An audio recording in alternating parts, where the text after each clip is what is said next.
We are here with Eric Cornwell, President of EFMD Accreditation Institution. Welcome, Eric. Hey, hello, Manuel, and hello to all the friends from Cladea. Very happy to contribute to this series.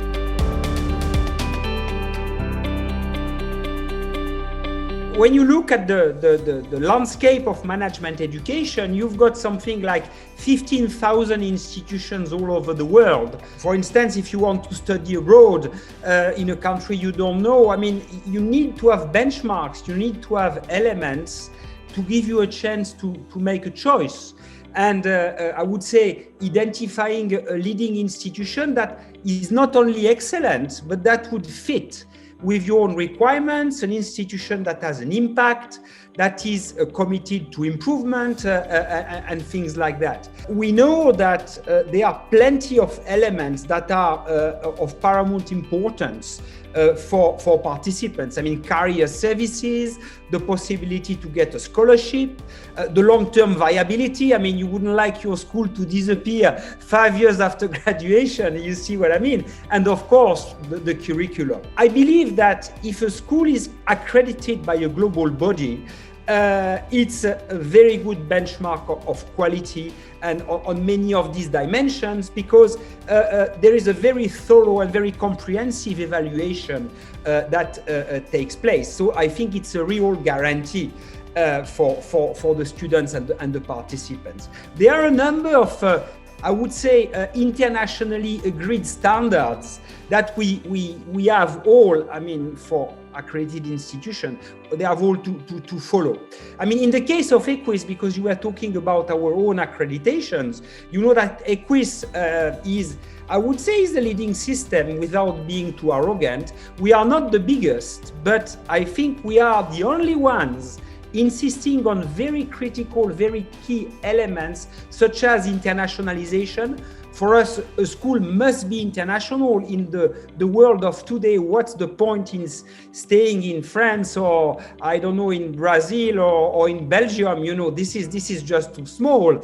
The second element is, of course, the corporate engagement. We are extremely attentive to what schools are doing to be close to the corporate world and stakeholders at large, especially through the concept of ethics, responsibility and sustainability. For us, this is a very, very critical element, apart from, of course, the continuous improvement. EQUIS is, of course, a sort, I remember Della Braccio saying from the Financial Times that EQUIS is the gold standard in management education, but we shouldn't forget that all the institutions cannot necessarily pretend to an institutional accreditation, but they may be excellent on certain dimensions. So we have created an accreditation for programs called now EFMD accredited, with the same level of exigence as for EQUIS, but of course concentrated on a program.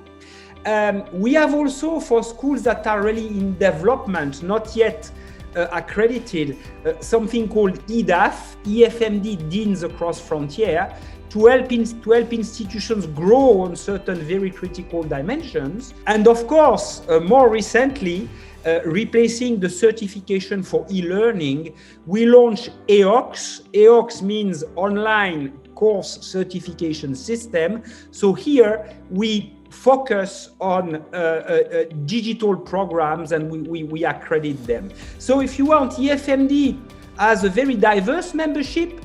I mean, we have close to 1,000 members from more than 90 countries. So we need to provide our membership with a diverse answer to their needs. So this is what we are trying to do.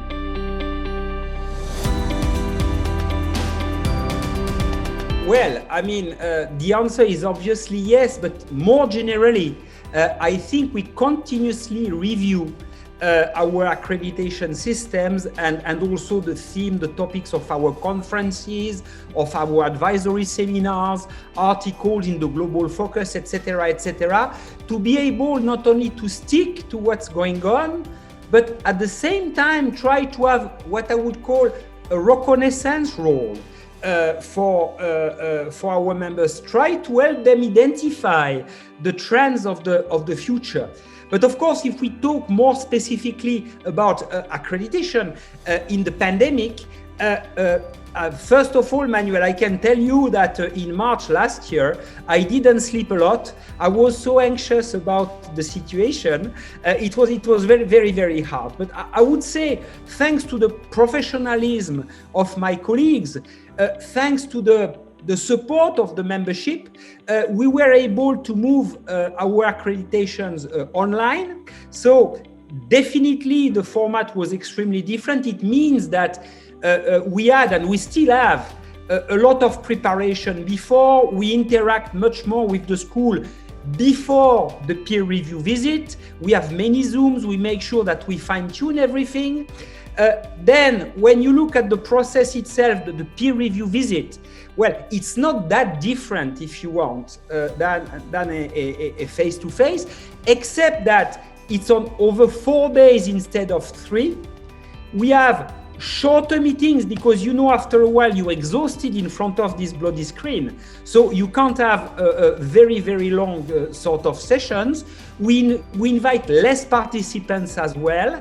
And I think this is the secret. The base room is virtual, but I would say in the past, we have already had institutions, even in on-site visits, that had virtual base room, I mean, regarding the documentation, etc., etc. So, well, that has not been that dramatic, to tell you the truth. And if you want, it was not an abrupt move for us.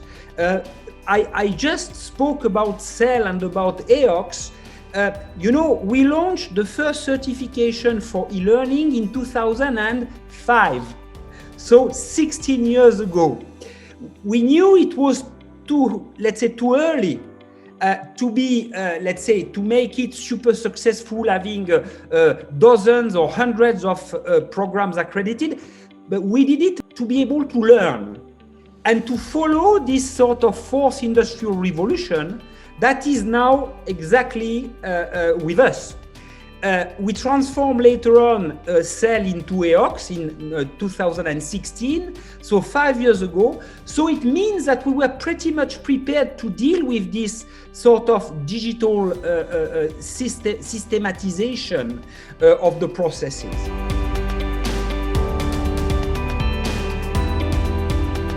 The main competition is with ourselves. I think, of course, you have to look at the environment, you have to look at what the others are doing, but you have a mission that is at the very center of what you do. And for us, it's to be a catalyst to foster excellence in management education and management development. So this catalyst role that we would like to concentrate on. And the main race is with ourselves. And to tell you the truth, what matters, in my opinion, is to gather this community of very diverse actors. I mean, we have so many different schools, so many different companies or public administrations involved with the FMD, and see how we could all together progress, improve, and make sure we have a positive impact on societies and their stakeholders.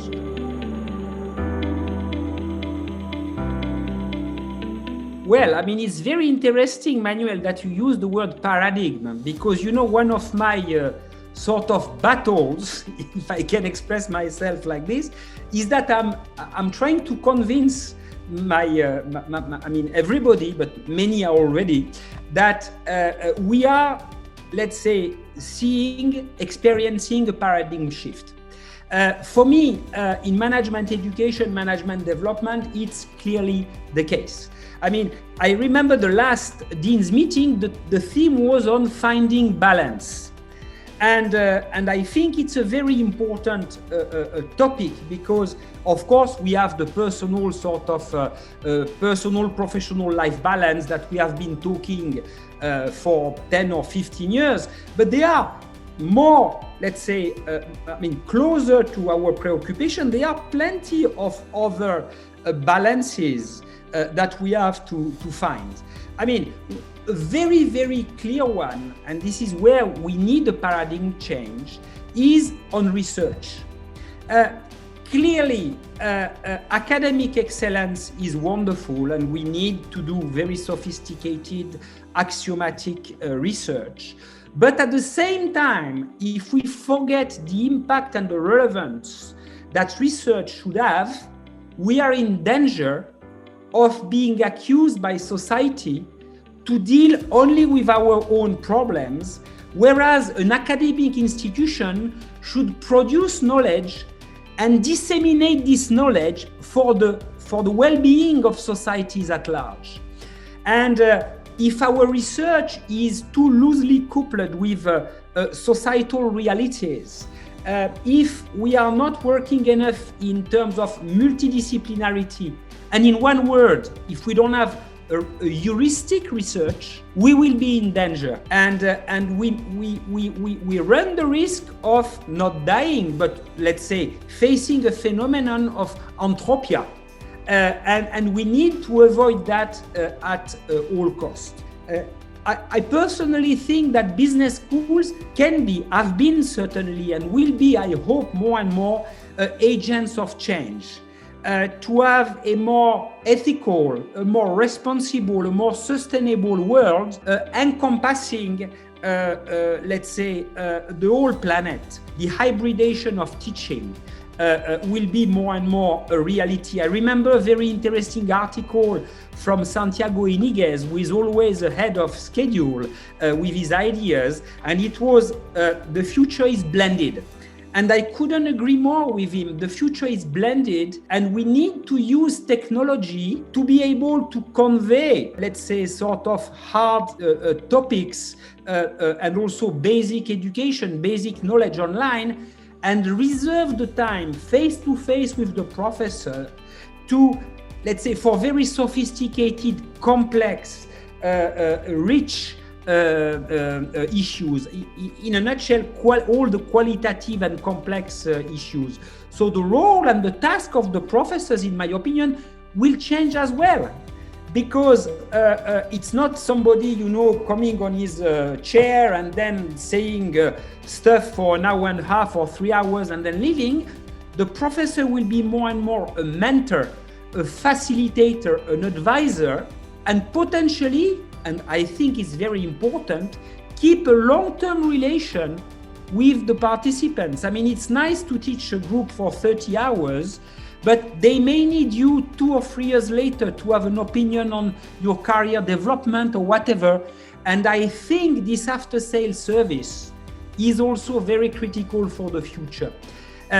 I would like, as Andrew Pettigrew was mentioning, to have engaged professors who are doing this kind of things for participants, doing research, but also taking part in local communities, writing in newspapers, let's say being on TV, giving their opinion. We are much closer to the realities than somebody playing with macroeconomic concepts, you see. So I hope we will work on this paradigm change, and we will be a force for good.